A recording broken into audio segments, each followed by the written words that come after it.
Pour terminer un petit peu cette session-là autour des observatoires, l'objet là de ma présentation, c'est de vous présenter un petit peu la façon dont on utilise ces résultats qui, vous l'avez compris, sont assez compliqués aussi à appréhender hein, quand on n'est pas dedans tous les jours.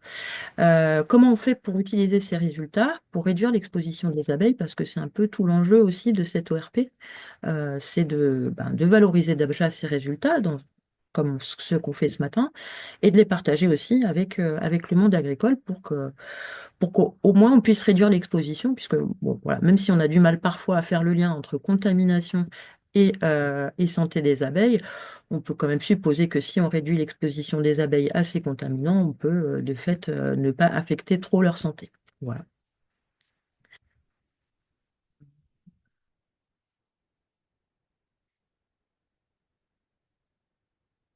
Alors pourquoi faire? Pourquoi on veut réduire l'exposition, enfin, en tout cas, comment on va le faire? Comment on va organiser ce travail-là de valorisation de ces résultats? Déjà, et on peut se poser la question, comme vous l'avez vu tout à l'heure, l'objet de ces observatoires aussi, c'était de caractériser ces contaminations. Qu'est-ce qu'on retrouve comme produits? Est-ce qu'ils sont tous dangereux pour les abeilles? Vous avez vu que d'après les résultats de l'observatoire, on est quand même sur des expositions à des cocktails, donc à beaucoup de molécules différentes, avec beaucoup de noms barbares. Voilà. Euh, on veut aussi euh, réduire cette exposition. Pour réduire cette exposition, pardon, on veut aussi identifier des situations à risque. Voilà. C'est des questions qui nous sont fréquemment posées dans le réseau, hein. Est-ce que, voilà, on positionne des ruches sur la mêlée de colza. C'est la pleine floraison. D'ailleurs, je me suis fait une belle faute d'orthographe sur pleine. C'est la pleine floraison. Les colzas sont traités. On voit des pulvérisateurs sur les colzas en floraison. Voilà. Est-ce que je dois déplacer mes ruches? Est-ce que c'est grave? Qu'est-ce qui est appliqué en ce moment? Donc voilà, c'est aussi des choses qu'on veut transmettre aussi aux apiculteurs et apicultrices. Et puis, l'idée aussi d'avoir organisé cet observatoire, c'était de partager ces résultats avec les cultivateurs. C'est-à-dire, la question qui est souvent posée quand on présente ces résultats donc, à des groupes de cultivateurs, bon, d'accord, c'est bien ce que vous me racontez, c'est exposé à tout un tas de produits, mais comment je fais moi maintenant? Comment je choisis un produit qui serait éventuellement moins dangereux? Comment je prends en compte les pollinisateurs dans les stratégies de traitement que je mets en place sur mon exploitation? Donc voilà, vraiment, ces résultats, ils sont assez. Enfin, on peut les faire vivre de différentes manières et c'est ce que je vais vous expliquer dans cet exposé. Donc voilà, donc déjà, vous l'avez vu, c'est des noms barbares. Les abeilles sont exposées à de multiples contaminants. Vous avez par exemple la façon dont on reçoit les résultats d'analyse. Hop, je vous montre ici, là, c'est un échantillon. On retrouve nos différentes molécules. On retrouve un résultat qui est exprimé en milligrammes par kilogramme. Mais tout ça, ça ne nous parle pas du tout sur quelle est la molécule qui éventuellement serait plus impactante pour la santé des abeilles qu'une autre, etc., etc. Donc ces questions-là ont amené le réseau et notamment l'ITSAP à développer des outils qui nous permettent d'aller un peu plus loin que l'analyse telle qui est un petit peu barbare quand on n'est pas dans la partie. Je vais vous présenter un outil qui a été développé par l'ITSAP que vous pouvez retrouver qui est en accès libre. Je vous ai mis l'adresse là dans le diaporama. C'est l'outil Diatoxby, voilà, qui est une plateforme qui nous aide à interpréter les résultats d'analyse chimique dans les matrices apicoles. Donc, il s'agit des abeilles, du miel ou du pollen. Et je vais vous montrer un petit peu à partir de l'analyse que je vous présente là dans le diaporama. Je l'ai saisie dans l'application Diatoxby et vous allez voir que ça va devenir tout à coup plus limpide, ce qu'on retrouve dans les abeilles. Alors déjà, on a une représentation graphique ici qui nous indique que voilà, on retrouve toutes ces molécules dans mon échantillon d'abeilles avec des concentrations différentes pour chaque molécule. Donc vous avez par exemple deux molécules qui ont des concentrations assez importantes dans le cocktail, qui sont le fluopyrame et le clébuconazole, qui sont deux fongicides. Et vous allez retrouver d'autres molécules avec des concentrations qui sont plus faibles. Donc la question maintenant, c'est est-ce que ces concentrations de fluopyrame et de tébuconazole sont plus impactantes que ces concentrations de fluoxyonil, captane ou tofluvalinate?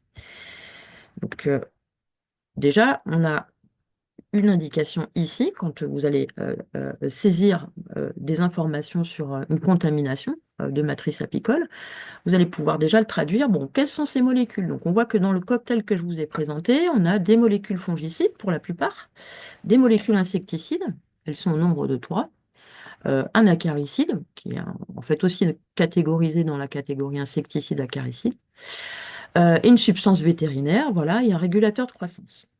Et cette application vous permet aussi de savoir si les molécules qu'on a retrouvées déjà sont autorisées, parce qu'on a discuté tout à l'heure dans la présentation de Cyril, quelle activité cette molécule euh, va avoir sur les organismes nuisibles, donc les fongicides, insecticides, nématicides.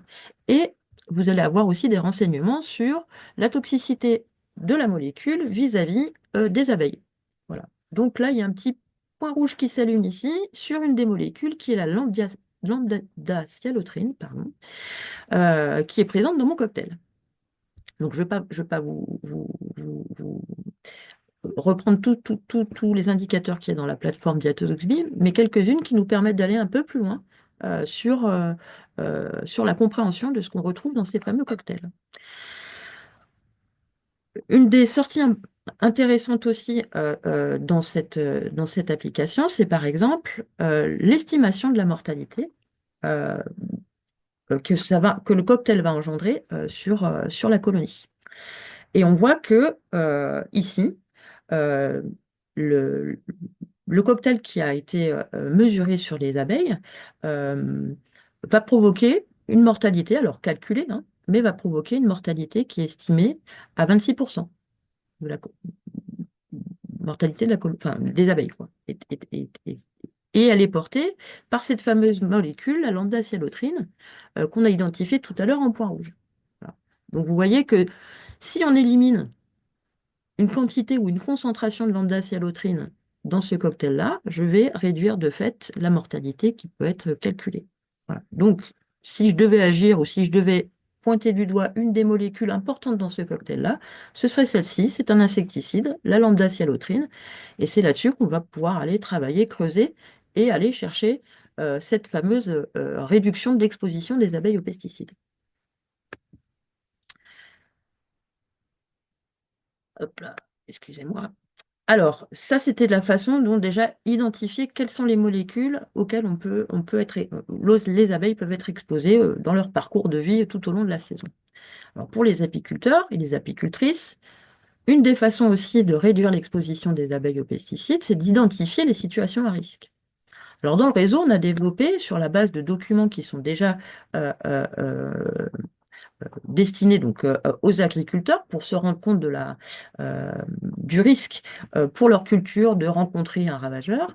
On utilise les bulletins de santé du végétal, qui est un outil assez important, même pour les apiculteurs et les apicultrices, parce que vous avez dans chaque région euh, une météo, on va dire, qui est hebdomadaire sur la pression sanitaire sur les différentes cultures. Donc tout à l'heure, Mathilde vous a parlé des interactions que l'ADAPI avait avec le CRIEPAM.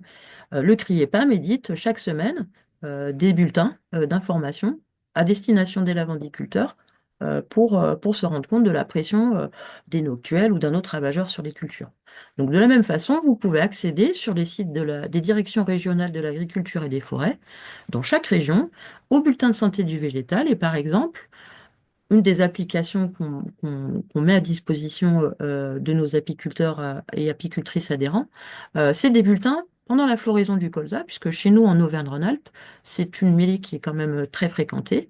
Et donc, chaque semaine, j'édite des bulletins. En fait, je fais des petites traductions de ces bulletins de santé du végétal que j'envoie à mes adhérents et mes adhérentes pour leur indiquer le risque, un risque d'application de fongicides ou d'insecticides sur la culture du colza. Et je les amène gentiment à identifier si leurs abeilles vont être exposées. Voilà. Un autre outil qui a développé le réseau aussi, et que vous pourrez retrouver très prochainement, c'est la base documentaire Apitech, dans laquelle nous avons toutes et tous dans les ADA mis à disposition nos contenus Et vous pourrez retrouver, par exemple, euh, euh, pour mieux connaître les pratiques culturelles, tout un tas de supports qui vous permettent de mieux connaître, ou en tout cas de, de mieux sentir en fait les itinéraires techniques autour de la culture du colza, par exemple, mais ça pourrait être de la lavande ou une autre culture. Voilà. Donc avec ces deux outils, des bulletins hebdomadaires pendant euh, des périodes à risque, notamment, bah, là je prends l'exemple de la floraison du colza, vous avez deux outils, le bulletin de santé du végétal et la base documentaire pour vous renseigner sur les risques de traitement pendant la floraison.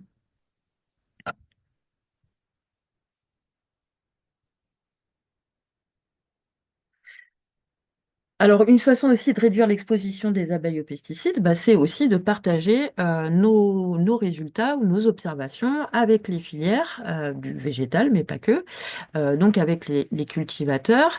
Et c'est une façon qu'on a, nous, de valoriser les données des observatoires qu'on a pu conduire dans notre région, c'est d'organiser des ateliers entre cultivateurs et apiculteurs pour faire évoluer les stratégies de traitement. Donc, il s'agit de réunir au sein d'une même réunion les deux filières, en tout cas des acteurs des deux filières, et qui présentent chacun les enjeux respectifs de leur filière et de leur métier. Et ça, c'est assez important euh, de transmettre aussi, enfin, qu'il y ait des liens entre les deux filières pour mieux comprendre les limites, les contraintes de chaque métier.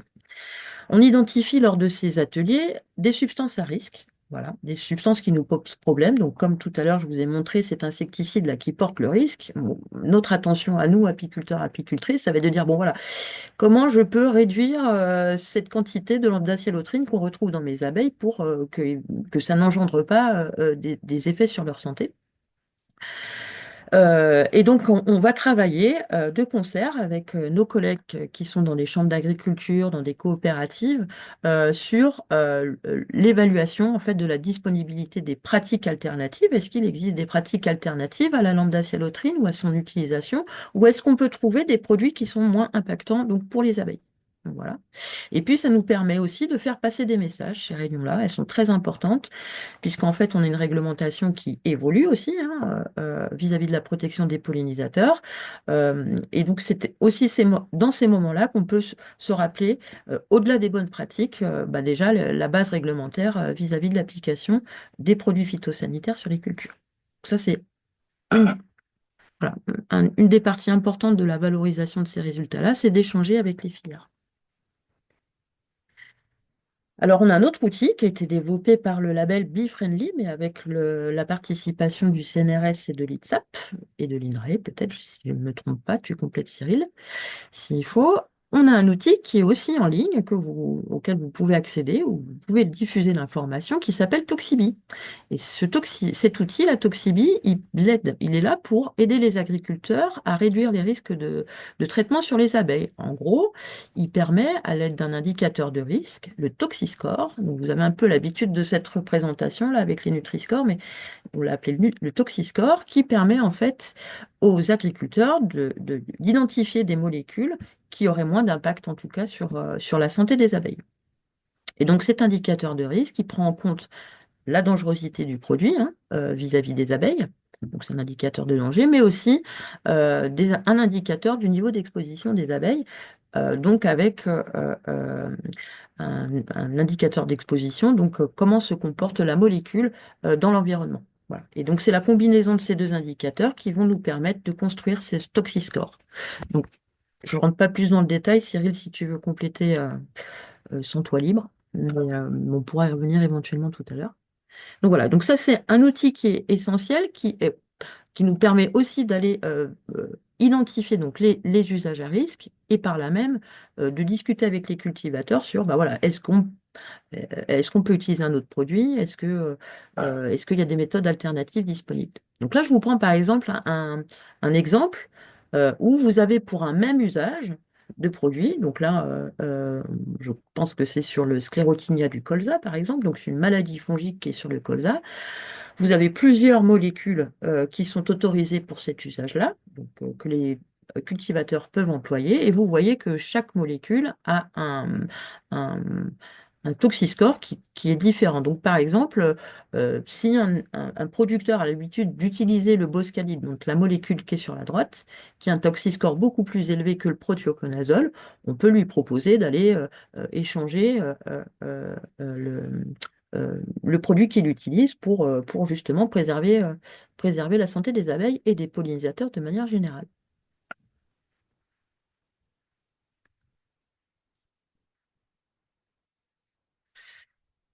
Alors, bien sûr, pardon. Je suis allée trop loin. Dans ces ateliers-là, c'est aussi, c'est parce qu'on discute quand même de choses assez techniques, qui peuvent aussi peut-être crisper certaines personnes.